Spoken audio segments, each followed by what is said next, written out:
Hello mga bes! Kain po tayo! Bicol Express po ang ulam natin ngayon for today's video. Tara samahan niyo akong kumain.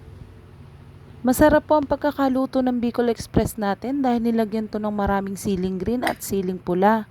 Kayo mga bes, anong hapunan nyo? I-comment nyo naman po dyan.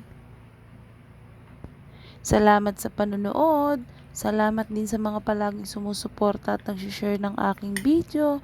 God bless po sa inyo.